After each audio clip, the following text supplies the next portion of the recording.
Why won't he commit? It's a question that has echoed through countless conversations, late-night texts, and tearful phone calls. It's the multi-million-dollar question of modern relationships. And the easy answer, the one we always hear, is that he's afraid of losing his freedom. He wants to keep his options open. He's not ready to settle down. And on the surface, sure, there's some truth to that. But it's a shallow truth. It's like saying you're afraid of the ocean because it's wet. It completely misses the vast, deep, and powerful currents moving underneath. The real reason, the secret fear that a man will rarely, if ever, articulate, is not the fear of losing his freedom. It's the fear of failure. Let that sink in. It's not about being tied down. It's about the terrifying prospect of failing at the single most important project he might ever undertake, building a life with someone. Let's break this down, because it's not as simple as it sounds. This fear of failure manifests in several deep, interconnected ways. First, there's the fear of failing you. When a man truly cares for a woman, he sees her happiness as a reflection of his own success as a partner. In his mind, commitment isn't just about being faithful. It's an unspoken promise, a promise to be a provider, not just of money, but of stability, of strength, of happiness. He puts himself on the hook to be her rock, her partner, her problem solver. And the voice in the back of his head is whispering, what if you can't do it? What if you let her down? What if 5 or 10 years from now, she looks at you with disappointment because you couldn't give her the life she deserves or the happiness she once had with you? This pressure is immense. He'd rather walk away now while she still sees him as a great guy than commit and risk becoming the man who failed her. It's a twisted form of preservation, preserving his own image in her eyes and protecting her from his potential future failure. Secondly, and this is crucial, is the fear of repeating a pattern.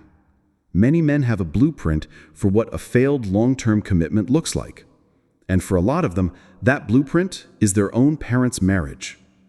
He might have grown up in a house filled with quiet tension, arguments behind closed doors, or just a profound sense of two people coexisting but not connecting. He saw his father become withdrawn or his mother become unhappy. He saw what a broken commitment looks like from the inside.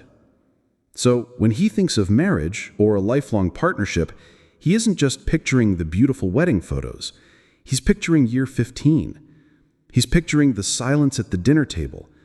He's picturing the day the spark officially dies. He's terrified that he is destined to become his father and that you are destined to become his mother. He's afraid of that slow, grinding erosion of joy that he witnessed as a child. To him, commitment isn't a doorway to happiness. It's a potential path to a trap he's seen before and swore he would never fall into. It's not you he's running from. It's the ghost of a failed relationship that has haunted him his entire life. Third, there's the fear of failing himself. From a young age, boys are often taught that their value is tied to their competence. Be strong, be a winner, fix things, succeed. This gets hardwired into their identity. A career setback is a blow to their identity. Not being able to fix the car is a blow to their identity. A failed marriage? That is the ultimate public and private declaration of incompetence. It's not just a breakup. A breakup is sad, but it fades. A divorce is a legal proceeding. It's a public record. It involves lawyers, splitting assets, telling families. It comes with a new label, divorced. It's a fundamental failure in the one area where he is supposed to be a protector and a builder. In his mind, to fail at marriage is to fail at being a man. And that potential hit to his core identity is so terrifying that it feels safer to never fully step into the arena at all. It's easier to stay on the sidelines where he can't lose the game. This leads to the fourth and perhaps deepest layer, the fear of inadequacy. This isn't just about the act of failing in the future, it's about a present, nagging feeling of not being enough right now. When the talk of forever comes up, a man's internal audit begins. Am I making enough money? Is my career stable enough? Will I be able to provide the life she imagines? Am I emotionally mature enough to handle her darkest days? Am I interesting enough to keep her engaged for 50 years? What happens when I get old, when I lose my hair, when I'm not the strong, capable guy I am today? Will I still be enough for her then? It's the imposter syndrome of relationships. He looks at you, this amazing person he loves, and he feels like a fraud. He feels that if you knew how scared he was, how uncertain he feels about his own abilities, you'd run. He compares the messy, flawed reality of who he is with the idealized image of the husband or lifelong partner he thinks you deserve. And in that comparison, he always comes up short. So, how does this all play out in his behavior? It manifests as pulling away. The relationship gets better, more intimate, closer, and suddenly he needs space. This isn't because he likes you less, it's because the stakes just got higher.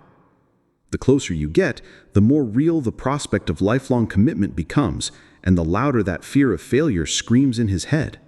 So, he pulls back to quiet the noise. It also manifests as nitpicking.